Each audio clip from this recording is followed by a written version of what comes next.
কবর এমন একটা মাটির ঘর, যে ঘরে সাদা কালো, ধনী গরিব কেউ দেখবে না।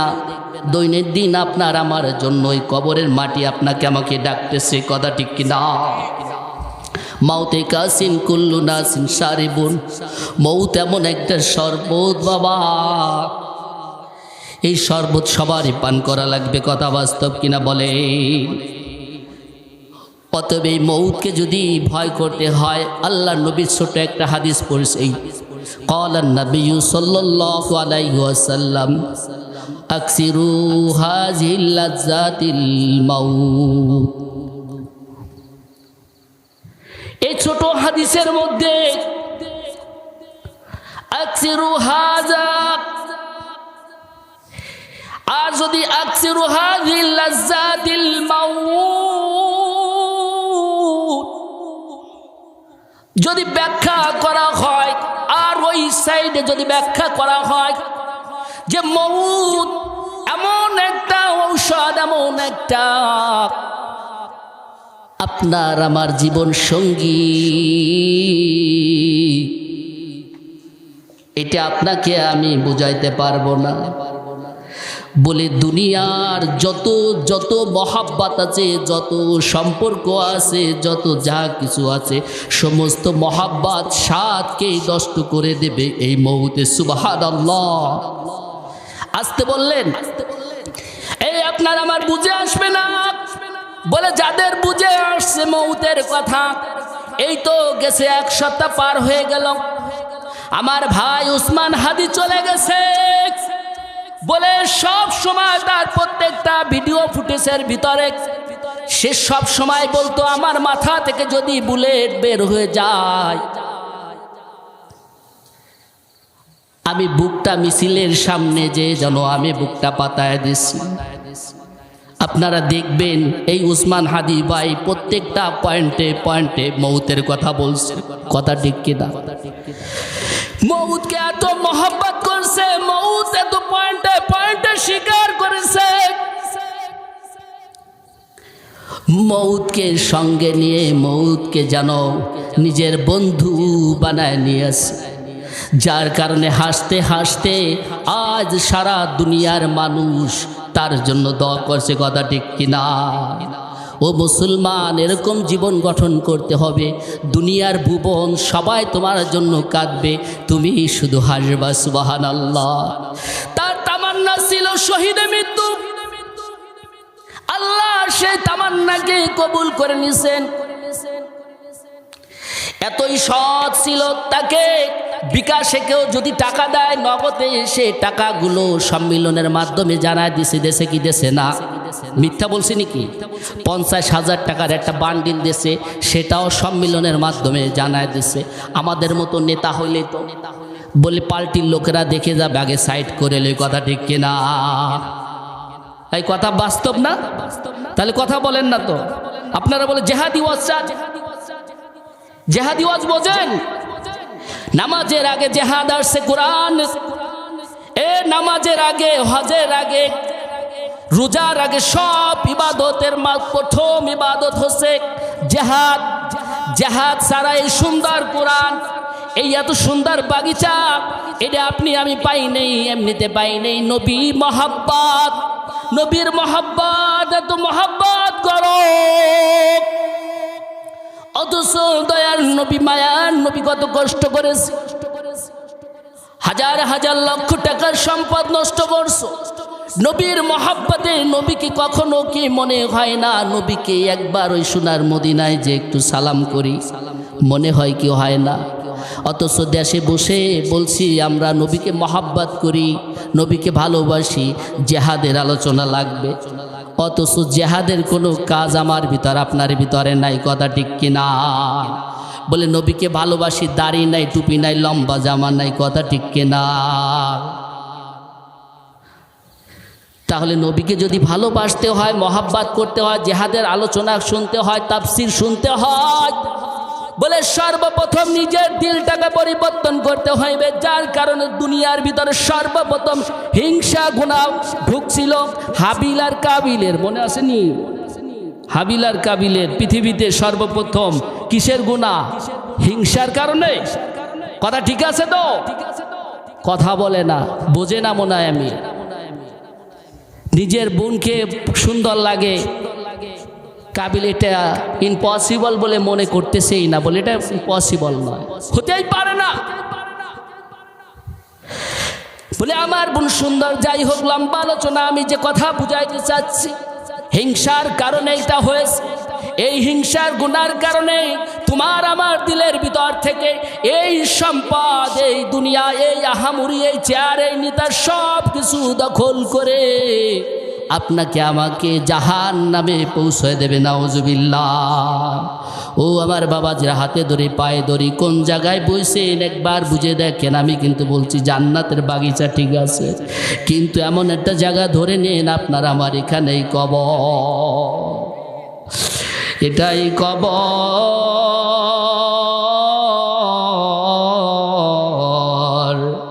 কবর এমন একটা ঘর, যেই ঘরে নাই কোনো বাতি। আছে নাকি? বাতি আছে, লেপ আছে, তোষক আছে, কিছুই নাই। অতএব আপনার আমার শুধরাইতে হবে, ঠিক হইতে হবে। এখানে বসছি, ঠিক হইতে হবে। দিলটাকে পরিবর্তন করেন, এখনই দিলটাকে পরিবর্তন করেন। দিলের ভিতর থেকে হিংসা, নোংরামি, হিংসার মতো জঘন্য গুনাহটাকে সরে ফেলেন, মৌতটাকে স্মরণ রাখেন। তাহলে ওই আবরার, উসমান, আবু সাইদের মতো জীবন পাইবেন। কথা ঠিক কিনা? এটা সে আবু সাইদের মতো যুবক আছে কি আছে না? এখনো উসমান হাদির মতো যুবক আছে কি আছে না? আবরারের মতো যুবক আছে কি আছে না? শুনে রাখো, তোমরা ভুল করছো উসমান হাদিকে মেরে। আমার প্রত্যেকটা বয়ান, হুজুরেরও বয়ান মিডিয়া যায়। আমরা এমনিতে কথা বলি না, কথা মিডিয়ায় যায় এই কারণে জানানোর জন্য। আমি যে আয়াতখানা পড়ছি, আয়াতের ব্যাখ্যা হয়তো পারবো কিনা জানি না। ইয়া ওয়াইলাতা লাইতানি লাম আত্তাখিযু ফুলানান খলিলা। হায় আমার দুর্ভোগ, আমি তাদের কথা কেন মেনে নিলাম না। এর আগে দুই আয়াত বলতেছি, এই আয়াত বলতেছি এই পয়েন্টে মিলানোর জন্য। হায় আফসোস আমার, কি দুর্ভোগ, আমি তাদের কথা কেন মেনে নিলাম না, তাদের কথা কেন শুনলাম না। এই বাংলার জমিনে এটি আলেম ওলামাদের জমিন, কথা ঠিক কিনা? এখানে আলেম ওলামারা যেভাবে চালাবে সেইভাবে চলবে, কথা ঠিক কিনা? এখন যদি নেতারা আসে, নেতাকে আসতে দিব, বসতে দিব, চেয়ার দেব, কিন্তু যদি পিতা লয়ে টান দেয় আমার বাবাকে, কথা ঠিক কিনা? বোঝেন নাই? জাতির পিতা টান দেশে কি দেশে না? খবরদার, খবরদার মা, মা তোমার সম্মান থাকতে তুমি কাপড় ঠিক রাখো। হাজারবার বলেছে আলেম ওলামারা, এই জায়গায় হাত দিও না, ধ্বংস হয়ে যাবা। যাই হোক, ওই পয়েন্টে যাব না, কিন্তু ইঙ্গিত দিয়ে যাচ্ছি। জিহাদি আলোচনা শুনতে চেয়েছিল এ দুনিয়ার মুসলমান।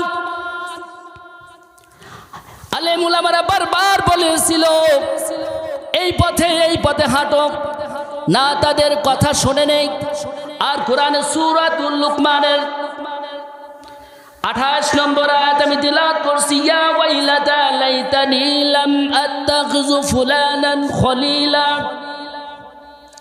হায় আমার কি দুর্ভাগ, আমি যদি অমুকের অনুসরণ করতাম, অমুকের বার্তা বেতে নিতাম, অর্থাৎ তার কথা মতো আমি চলতাম। নবীকে বোঝায় আল মুলকু ইয়াউমাইদিনিল হাক্কু লির-রাহমান। কাল কিয়ামতের ময়দানে কঠিন ওই ভয়াবহ অবস্থায় আমার আল্লাহ পাক রব্বুল আলামিনের রাজত্ব থাকবে। কার রাজত্ব থাকবে বলেন? আল্লাহর রাজত্ব থাকবে। ওই জায়গায় আপনার আমার কোনো দাপট থাকবে নাকি বলেন? যত নেতা আমি দুনিয়া থেকে করে গেছি, ওই জায়গায় কোনো দাপট চলবে নাকি বলেন? যত সুদ ঘুষ হারাম বদমাইশি জিনা বিবেচারি সব দুনিয়ায় চলে, কিন্তু আখেরাতে চলবে নাকি বলেন? এই মুরব্বীরা, উঠলে ছেড়ে দিব, অল্প কজন লোক, উঠা যাবে না, যদি জরুরত ছাড়া সামনে যে আবার চলে আসতে হবে। অতএব আপনার আমার এই দুনিয়ায় আপনি আমি কত সময় থাকব, চারটা পয়েন্টে আমি বলে যাই। আপনার আমার জীবনটা যদি কাজে না লাগাই, সঠিক কাজে না লাগাই, এই জীবন আপনার আমার অল্প সময়ের জীবন, যে কোনো সময় মৌত হয়ে যেতে পারে, কথা ঠিক কিনা? এক নম্বর হচ্ছে জীবন, এই জীবনটাকে সঠিকভাবে সঠিক সময় কাজে লাগাইতে হইবে। দ্বিতীয় নম্বর হচ্ছে যৌবনকাল, এই যৌবনকালের সময়টা সঠিক কাজে লাগাইতে হইবে। তৃতীয় নম্বর হচ্ছে সুস্থতা, আমার আল্লাহ দান করছে, এই সুস্থতা থাকাকালীন আল্লাহর গোলামি করে যাইতে হবে, কথা ঠিক কিনা? চতুর্থ নম্বর হচ্ছে দানবীর বানাইছে, ধন সম্পদ দিয়েছে, এই ধন সম্পদ থাকাকালীন আল্লাহর রাস্তায় ব্যয় করে যেতে হবে, কথা ঠিক কিনা? পয়েন্ট ঠিক আছে তো?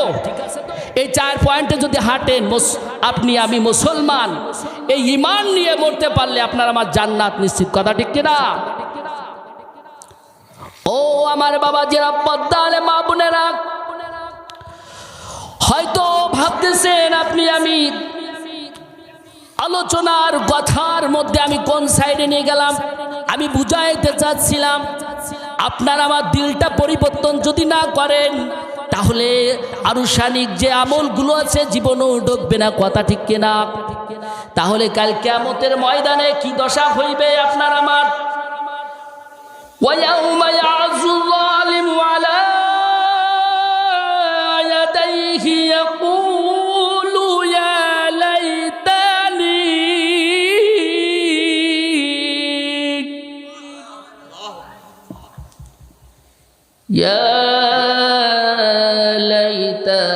اتَّخَذْتُ مَعَ الرَّسُولِ سَبِيلًا।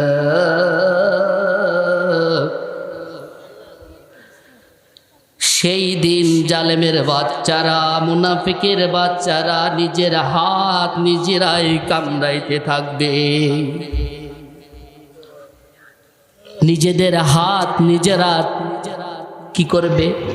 কামড়াইবে, আর বলবে হায় আফসোস, বড় দুর্ভোগ, যদি নবীর কথা, তাদের কথা, সেই বন্ধুর কথা, সেই আলেমের কথা যদি মেনে নিতাম, তাহলে আজ আমার এই কঠিন ভয়াবহ অবস্থায় হাত কামড়াই লাগতো না, কথা ঠিক কিনা? অতএব এখানে আসছি কিছু নসিহত নিয়ে যাওয়ার জন্য। দুনিয়ায় সীমিত সময়, এই সময় আপনি আমি চিরকাল থাকবো না। আমি চারটা পয়েন্ট বলছি, আপনার আমার সীমিত সময় দুনিয়া।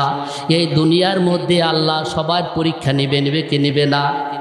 আল্লাযী খালাকাল মাউতা والحياة ليبلوكم أيكم أحسن عملا। আপনার আমার কিছু ভালো আমল আমার আল্লাহ পাক রব্বুল আলামিন সীমিত সময়ের জন্য ওই মাওলায়ে কারীম দুনিয়ায় পাঠাইছে, সীমিত সময়ের জন্য কিছু ভালো আমল করার জন্য। এটা যদি ভালো আমল না করতে পারি বাবা, তাহলে আপনার আমার এই কবরটা অন্ধকার কবর, সাপ বিচ্ছুর কবর, ভয়ঙ্কর কবর। ও বাবাজি, এই পরীক্ষায় আপনার আমার পাস করা লাগবে, কথা ঠিক কিনা? আমি ছোট অল্প সময়, আমার 5 মিনিট আমি টাইম শেষ করে দিচ্ছি। হযরত আইয়ুব আলাইহিস সালাম আমাদের নবী চেনেননি কি বলেন? আমাদের নবীকে মুহাম্মাদুর রাসূলুল্লাহ, এছাড়া আরো নবী আছে কি আছে না? সমস্ত নবী রাসূলকে বিশ্বাস করার নাম হচ্ছে ঈমান। অতএব আইয়ুব আলাইহিস সালাম এমন একজন নবী ছিলেন, এনার পরীক্ষা আমার আল্লাহ কবুল করেছেন, এনার আমল কবুল করেছেন, কথা ঠিক কিনা? এই হযরত আইয়ুব আলাইহিস সালামের ধৈর্য পরীক্ষা আমার আল্লাহ পাক রব্বুল আলামিন এতই ভালো লাগলো, বলে আমার আল্লাহ পাক রব্বুল আলামিন তার সমস্ত আমলটাকে আল্লাহ পাক রব্বুল আলামিন কাল কিয়ামতের ময়দানে আখিরি জামানার উম্মতদের মাধ্যমে সাক্ষী রূপে দাঁড় করাইবে। সুবহানাল্লাহ। কেননা যারা নাকি বলে অসুস্থ দোহাই দিয়ে, পরীক্ষার দোহাই দিয়ে এত পরীক্ষা, এত অসুস্থ কিভাবে কি? হযরত আইয়ুব আলাইহিস সালাম আল্লাহর নবী, আল্লাহর পয়গম্বর, এত ধন সম্পদের মালিক ছিল, এত ধনাঢ্য ব্যক্তি ছিল, ওই জামানার রাজা বাদশাহ ছিল। এই হযরত আইয়ুব আলাইহিস সালামকে আল্লাহ পাক রব্বুল আলামিন ফেরেশতাদের মাধ্যমে তার প্রশংসা করতেছে। হঠাৎ করে শয়তান মাছ থেকে শুনে ফেলে যে হায় হায় সমস্যা, তো অনেক সমস্যা। হযরত আইয়ুব আলাইহিস সালাম বড় বুজুর্গ, এমনিতেই তার সাথে পারা যায় না, আর এখন যদি আল্লাহ পাক রব্বুল আলামিন নিজেই তার প্রশংসা করে, হঠাৎ করে শয়তান ভিতর থেকে ঢুকে, আল্লাহ আপনার আইয়ুবকে তো আপনি ধন সম্পদ দান করছেন, যার কারণে আপনার আইয়ুব নবী আপনার ইবাদত বলে না। শয়তান যখন এই কথা বলছে, আল্লাহ পাক রব্বুল আলামিন বললেন, এ শয়তান বিতাড়িত হয়ে যাও, তুমি কি বলতে চাও বলো। বলে আল্লাহ আমি বলতে চাই আপনার আইয়ুবকে যদি একটু পরীক্ষা করা হয়, এই সম্পদ নেওয়া হয়, তার সন্তানদের নেওয়া হয়, তার সমস্ত রাজত্ব কেড়ে নেওয়া হয়, তাহলে আপনার পরীক্ষায় ফেল করবে, সে আপনার ইবাদত গোজার থেকে সরে যাবে। বলে না না, কোশ্চিন কালো হবে না। বলে তাহলে আমার কাছে ক্ষমতাটা তুলে দেন, আইয়ুব নবীকে যাতে ধোঁকা দেওয়া যায় সেকেন্ডে সেকেন্ডে। সঙ্গে সঙ্গে আল্লাহ হুকুম দিয়ে দিল, শয়তান তার মতো অনুযায়ী হযরত আইয়ুব আলাইহিস সালামকে ধোঁকা দেওয়ার জন্য একদিন দুই দিন কোনোভাবে সুযোগ পায় না। আল্লাহর ওলিরা সব সময় তাসবিহতে থাকে, কথা ঠিক কিনা? সুবহানাল্লাহ বলেন না, আলহামদুলিল্লাহ, লা ইলাহা ইল্লাল্লাহ। আরে মুসলমান কিসের ঈমান? যদি বলা হয় তোমার আমার ভাইয়ের চরিত্র, সঙ্গে সঙ্গে সোলের গান দেবে না, ফুলের মতো পবিত্র। এটা তো মাওলার প্রশংসা করছি, মাওলার নাম লয়েছি, একটু ঝাড়া দেন না। নারে তাকবীর, লিল্লাহি তাকবীর। দিন ইসলাম, দিন ইসলাম বাংলার জমিনে কোরআনের আইন চলতে হবে, না হলে আমি একটা কথা বলছি, আমার উসমান হাদি ভাইকে মেরে বড় ভুল করেছে। এক উসমান হাদি ভাই গেছে, এখন হাজার উসমান হাদি ভাই লাইন দিয়ে দাঁড়াইছে। কথা ঠিক কিনা? ওই সত্য কিনা বলেন? অতএব আপনি আমার বুঝতে হবে, পয়েন্টে পয়েন্টে কথা বুঝতে হবে, ভুল করলে হবে না। যে ভুলগুলো হয়েছে এখন শুধরানোর সময় আমাদের সমস্ত হিংসা দূর করে দিতে হবে। মউতকে সঙ্গে নিয়ে উসমান হাদির মতো জীবন যদি সাদা সিধা আপনার আমার গড়তে হয়, আলেমদের পথ পদার্থ তাদের বার্তা মানতে হবে। আমি সূরাতুল লুকমানের যে আয়াতগুলো 24, 26, 27 এই আয়াতগুলো সম্পূর্ণ বলতে পারলাম না। এই আয়াতগুলো আপনারা দেখবেন এখানে আল্লাহ কি বলছেন, যাতে করে এই আলেমদের কথা শুনে কাল কিয়ামতের ময়দানে যদি না মানেন, হাত না কামড়াল লাগে। এই জন্য এদের কথা মানিয়ে এদের সামনে দিয়ে গোটা জিন্দেগি 60-70 বছর জিন্দেগি আপনার আমার জান্নাত যাওয়ার জন্য জরিয়া বানায় যাব। ঠিক আছে তো? রাজি আছি তো ইনশাআল্লাহ? এত সুন্দর একটা বাগিচা আসছি, মাদ্রাসার বাগিচা আসছি বলে কোরআনের পাখি গানে, কোরআনের পাখিরা থাকে। এই জান্নাতের বাগিচায় যাদের মাধ্যমে কোরআনের পাখিদের ব্যবস্থা করলো, এদের একটা মুনাফা হবে কি হবে না? অবশ্যই হবে। হবে কি হবে না? হবে কি হবে না? তাহলে তারা মৌতের কথা স্মরণ করছে কি না? তারা মৌতের জায়গায় হেফজোখানা বানাইছে। বলে কিরম বানাইছে? বলে এই নিয়াতে বানাইছে, আমার এই হাফেজ ছেলেরা পড়বে, আমার মৌত হয়ে যাবে, আমার এই জায়গায় শাহিদ হয়ে যাব। এই কোরআনের হাফেজরা ওই রাত 3টার সময় উঠে চোখের পানি সারিয়া যখন বলে আয় রব্বি কারীম, আরে আরশ মহল্লার মালিক, আমি তো এতিম, তোমার হাবিব এতিম ছিল, এতিমকে ভালোবাসতো, মহাব্বত করতো, আমিও তো এতিম, আমার মা নাই, আমার বাবা নাই, আমার কর্তৃপক্ষ যারা এই মাদ্রাসায় আমাকে চালাচ্ছে, আমাকে যারা পড়াচ্ছে, আমাকে যারা ভরণ পোষণ দিয়ে চালাচ্ছে, আল্লাহ তাদের জীবনের গুনাহগুলোকে মাফ করে দাও। প্রতিদিন 3টার সময় তাহাজ্জুদের মুসল্লায় দাঁড়িয়ে চোখের পানি সারিয়া ওই অ্যাডভোকেট আবুল শিকদারের দোয়া করা লাগেই না, কেননা অটোমেটিক কম্পিউটারের ভিতরে দোয়া চলে যাচ্ছে। বলে মানুষের দোয়ার মাধ্যমে আল্লাহ পাক রব্বুল আলামিন তার সমস্ত তকদিরের ফজিলত অর্থাৎ তকদিরে যেটা লেখা ছিল আল্লাহ সেটা বরকতের মাধ্যমে সব কিছু পরিবর্তন করে দেয় একমাত্র মানুষের দোয়ার মাধ্যমে। সুবহানাল্লাহ। এই জন্য মানুষের দোয়া লাগবে কি লাগবে না বলেন? শেষ করে দিচ্ছি, আমি 40 মিনিট বলছি, 2 মিনিট আছে। অতএব আপনার আমার যে আলোচনাটা তুলছিলাম, হযরত আইয়ুব আলাইহিস সালামকে ধোঁকা দিল শয়তান, বারবার ধোঁকা দিল, পারল না। শয়তান একটা দমকা হাওয়া মেরে দিল, কেননা আইয়ুব আলাইহিস সালাম তাসবিহ রটত, সুবহানাল্লাহ, আলহামদুলিল্লাহ, আউযুবিল্লাহ যখন পড়ে তখন বিতাড়িত শয়তান দূর হয়ে যায়, আর শয়তান কাছে আসতে পারে না, যার কারণে সুবহানাল্লাহর কথাটা তো নিলাম, বুঝতে পারছেননি? এই জন্য আল্লাহর ওলি, আল্লাহর পয়গম্বররা এদের কাছে যাইতে পারে না শয়তান, যার কারণে দিলের ভিতরে আল্লাহর নাম থাকে। যখন শয়তান দূর থেকে দমকা হাওয়া মেরে দিল, আইয়ুব নবী আস্তে আস্তে 1 দিন 2 দিন অসুস্থ হয়ে পড়ল। এদিকে শয়তান দেখে আইয়ুব নবী তো অসুস্থ হয়ে গেছে, এবার সুযোগ আইছে, তার অগণিত তার বকরির পাল ছিল, উটের পাল ছিল, সংক্ষেপে শেষ করে দিচ্ছি। এই বকরির পালগুলো শয়তান দমকা হাওয়া দিয়ে মেরে ফেলল। কি করুন অবস্থা! ওই বকরির যে রাখাল ছিল, হুজুর আপনার বকরির সমস্ত বকরি গেছে। বলে শুধু তাই নয়, আরো রাখাল মারা গেছে। বলে আল্লাহর মাল আল্লাহ নিয়ে গেছে, আলহামদুলিল্লাহ।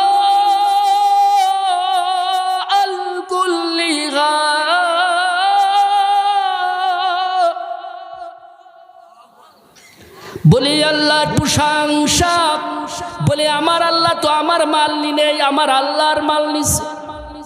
যখন এই কথা বলল তখন শয়তান দেখলো, হায় হায়, এতগুলো বকরির পালগুলো নষ্ট করে দিলাম, এবার উটের পাল নষ্ট করছে। ওই রাখাল আর সে একই কথা আল্লাহর পয়গম্বর আইয়ুব নবী বলছে, যা গেছে গেছে, আমার তানি নেই, আমার আল্লাহর মাল নিয়ে চলে গেছে। এবারে দেখা যাচ্ছে তার বাইতুল মালের ভিতরে সম্পদ ছিল, ওই সম্পদের ভিতরে আগুন ধরায় দিছে। বলে সেখানেও যখন খবর আসছে, বলে যা গেছে গেছে, আমার মাল নেই, আমার আল্লাহর মাল নিছে, আমার আল্লাহ এর চেয়ে দ্বিগুণ দিয়ে দিবে। সুবহানাল্লাহ। সঙ্গে সঙ্গে শয়তান 1 বার 2 বার 3 বার যখন হায় হায় আইয়ুব নবীর সঙ্গে পারা যাইতেছে না, বলে এখন কি করা যায়? বলে যখন এইদিকে আইয়ুব নবী আস্তে আস্তে অসুস্থ, দিনের দিন বেড়ে যাচ্ছে, হঠাৎ করে যখন তার সন্তানরা ছিল, হাদিসের মধ্যে আছে 14 জন সন্তান ছিল, ওই সন্তানদেরকে মেরে দিছে। এদিকে খবর আছে হুজুর আপনার সন্তানেরা এরকম ইমারত ধসে অর্থাৎ ছাদ বিল্ডিং ধসে মারা গেছে। বলে ইন্না লিল্লাহি ওয়া ইন্না ইলাইহি রাজিউন।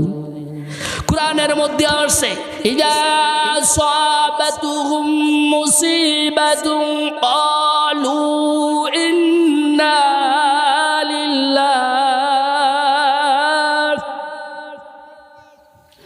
এই শেষ করে দিব নাকি? হ্যাঁ, কর্তৃপক্ষ কোসে শেষ করে দিতে, আপনারা কোন শেষ করে দিই একটু তো নাকি?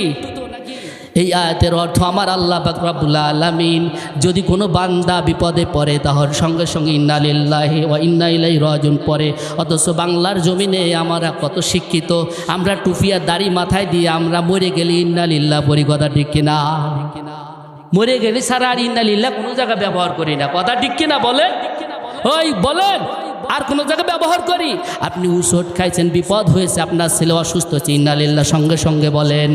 আপনারা এই আল্লাহ খুশি হয়ে যে আমার বান্দাকে আমি বিপদ দিছি, কেননা আল্লাহ রব্বুল আলামিন বলে আল্লাহ ওয়ালা নাবলুওয়ান্নাকুম বিশাইইন মিনাল খাউফি ওয়াল জুই ওয়া নাকসিম মিনাল আমওয়ালি ওয়াল আনফুসি ওয়াস সামারাত। তোমাদেরকে আমি ভয় দিব, ধন সম্পদ দিব, আবার কেড়ে নিয়ে চলে যাব। আমি তোমাদেরকে দুনিয়ায় পাঠাইছি একমাত্র পরীক্ষার জন্য, কথা ঠিক কিনা? এখানে ধৈর্য ধারণ করতে হবে, কারণ আইয়ুব নবী এমনই ধৈর্য ধারণ করছিল। বলে আইয়ুব নবী যখন তার সন্তানের কথা শুনলে একটুও ঘাবড়াইল না। আমাদের যদি হইতো আমরা কি করতাম? হায় হায়, হতাশ হয়ে থাকতাম। এদিকে যখন আইয়ুব নবী কোনো পরীক্ষায় পাশ হইতেছে আর এদিকে অসুস্থ বেড়ে যাচ্ছে, হঠাৎ করে অসুস্থ এমন অবস্থা হয়ে গেল। হাদিসের মধ্যে আসছে 4 জন থেকে 8 জন স্ত্রী ছিল, তারা এক এক করে আইয়ুব নবীর থেকে বিদায় নিয়ে চলে গেল। বাকি থাকে রাহিমা। বলে রাহিমা তুমি কেন গেলে না? বলে আমি আল্লাহর পয়গম্বর, আপনার সুখে ছিলাম, আমি এই জায়গার রাজরানী, আজ আপনাকে রেখে আমি কিভাবে যাই? পদ্মার আলে মা বোনেরা আপনাদের উদ্দেশ্য করে কথাই শেষ করে দেব। স্বামীর খেদমত করতে হবে, মা রাহিমার মতো জিন্দেগি বানাইতে হইবে। দুঃখের সময় সুখের সময় সর্বহালাতে স্বামীর পাশে থাকতে হবে, কথা ঠিক কিনা? যখনই মা রাহিমা যখন আইয়ুব নবীর এই কথার উত্তর দিল, আমি আপনাকে ছেড়ে যাব না। বলে কিভাবে খাওয়াইবো? বলে আমি আপনাকে কামাই করে রোজগার করে খাওয়াইবো। শয়তান দেখলো হায় হায়, আফসোস এর সাথে পারা যাবে না, আল্লাহর নবীর সাথে পারা যাবে না। তখন আইয়ুব নবীকে কিভাবে তাড়ানো যায়? আইয়ুব নবীকে দেশ থেকে তাড়িয়ে দিয়ে বিবি রাহিমা বন জঙ্গলে নিয়ে চলে গেল। করুণ কাহিনী, সময়ের অপেক্ষায় এই শেষ করে দিচ্ছি। যখন এই রাহিমা বিবি রাহিমা আইয়ুব আলাইহিস সালামের স্ত্রী তখন বন জঙ্গলে নিয়ে মানুষের বাসায় বাসায় কাজ করা শুরু করে দিল, শয়তান ওই বাড়ি যে পিন লাগাই দিল। বোঝেন নেই? শয়তান কয় আলেম ওলামাদেরকে ধর, আটকা, মার, ফাঁসি দেছে। বলে এবার কি কর? বলে এবার তুই খেলা দেখা দেখ। বলে কি খেলা? বলে সেই যারা খেলা দেখানোর বাবাজিরা তারা কোথায় এখন? বলে শয়তান এরকম একটা পিল লাগাইতেই থাকে। বলে টাক্কা কাদের কাউয়া কাদের আর বলেন না কেন, যাদের কথা বলেন না কেন, এরা শুধু পিল লাগাইতেই থাকে আর সোনার জমিনে শুধু পেশাদ আর ফাসাদ লাগাইতেই থাকে। কিন্তু কখনোই শুধরানো যাবে না। এরা শয়তানের বাচ্চা, শয়তানের গোলাম, এরা শয়তানের থেকে জন্ম নিয়েছে, শয়তানের কান করা খেয়েছে, যার কারণে এদেরকে আল্লাহ পাক রব্বুল আলামিন মৃত্যুর সময় কালিমা নসিব হইবে না। আইয়ুব আলাইহিস সালামকে বন জঙ্গলে নিয়ে গেল। মা রাহিমা মানুষের বাড়ি যাবে কিভাবে? 1 জন 2 জনের বাড়ি যাইতো, শয়তান পিন লাগাই দিছে, ওই বাড়ি আর যাইতে পারে না। তখনকার জামানায় ওই অঙ্গ বিক্রি হইতো। তার লম্বা কেশ ছিল, চুল ছিল, বাজারে যে কেশ বিক্রি করে খাবার নিয়ে এসে প্রাণের স্বামীর জন্য রোজা রাখে। বলে আল্লাহর নবী পয়গম্বর আপনার জন্য খানা নিয়ে এসছি।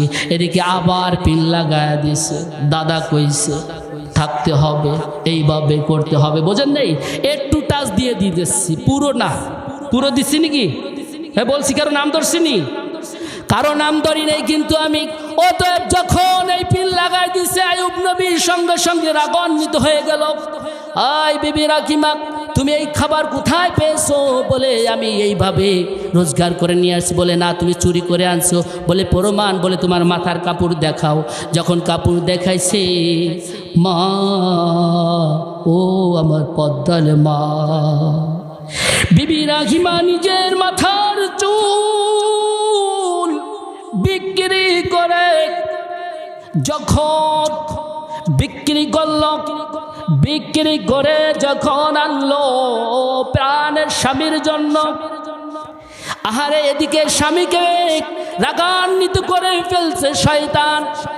ভুল তথ্য দিয়ে যে চুরি করে খাবার নিয়ে আসছে, আল্লাহর নবী আইয়ুব নবী রাগান্বিত হয়ে বলছে, ইয়া রাহিমা, আমি সুস্থ হলে তোমাকে 100 ডোর মারব।